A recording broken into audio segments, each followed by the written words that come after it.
হ্যাঁ, দুই পুলিশ সদস্য নাকি জুয়া খেলতে যে কট খেয়েছে। ঘটনা কি? এই ঘটনা ঘটেছে মাদারীপুরে।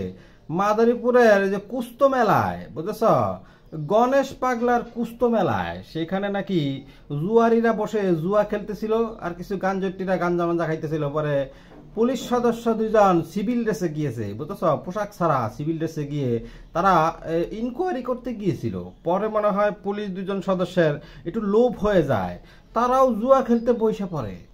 পরে জুয়ারিরা কিছুক্ষণ পরে টের পায়, আরে এরা তো আমাদের মতো সাধারণ না, এরা তো দেখা যায় পুলিশের মতো। পরে জুয়ারিরা টের পেয়ে নাকি সেই পুলিশ সদস্যের 30 রাউন্ড গুলি চুরি করে নিয়ে পালিয়েছে। কি অচানক ঘটনা দেখেছ? পরে নাকি ওই দুই পুলিশ সদস্যকে হেস্তনস্ত করেছে। পুলিশ হয়ে আজ জুয়া খেলতে গেছে। অশিক্ষিত করে অশিক্ষিত গরিবগুলা এদের এই দুইটা পুলিশ সদস্যকে ধরে আমার কাছে পাঠায় দাও। এই দুইটারে উবুত করে সহায়া কমপক্ষে 30 মিনিট ট্রাস ট্রাস করে দিতে হবে। কি বলো তোমরা? পুলিশ হইয়া তোমাদের জুয়া খেলার এত এত খায় ছুটছে কেন? জুয়া খেলতে গেছে।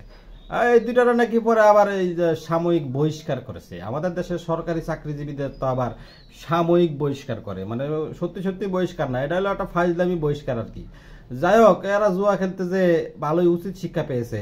ভাগ্যিস এদের বন্দুকটা নেয় নাই। পুলিশ 30 রাউন্ড গুলি নিয়ে জুয়ারিরা পালিয়েছে, টাকা পয়সা নিয়ে সব পালাইছে। পুলিশ সদস্যরা নাকি জুয়ায় হেরে গিয়েছে। আরে আমার খুব বেদনা হয়। পুলিশ হয়ে জুয়া খেলতে গেল, সাকসেস হইতে পারলো না। এই দেশের কি হবে? যারা রক্ষক তারাই যদি ভক্ষক হয়ে যায়, যারা জুয়া টুয়া বন্ধ করবে, গাঁজা খাওয়া বন্ধ করবে, তারাই যদি যায় জুয়ার আসরে বৈশা জুয়া খেলা শুরু করে দেয়, এটা কি মাইনা নেওয়া যায়? এদিকে তো এই ঘটনা ঘটেছে, ওদিকে ভারতীয় এক কিশোরী, এক তরুণী, সুন্দরী চিত্তারণী নাকি মাসুদের প্রেমের টানে বাংলাদেশে চলে এসেছে। এই তরুণীটাকে ধরে আমার কাছে পাঠা দিতে পারবা? এটার এই তরুণীটাকেও ধরে উচিত শিক্ষা দিতে হবে।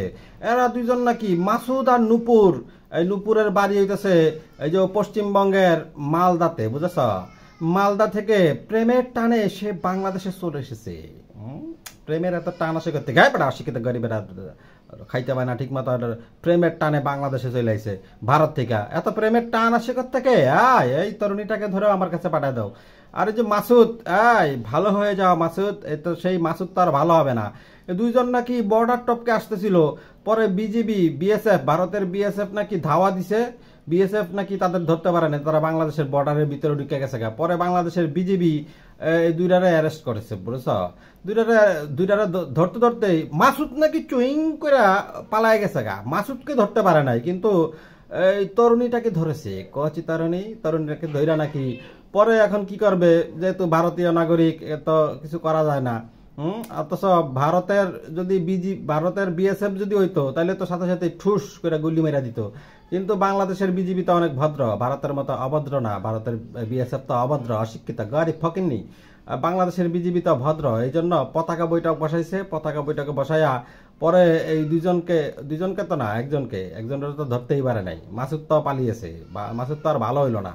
নাকি এই রত্নাকে ভারতে পাঠানোর জন্য পতাকা বৈঠক বসাইছে। পতাকা বৈঠক বসায় ভারতে নাকি পাঠিয়ে দিয়েছে।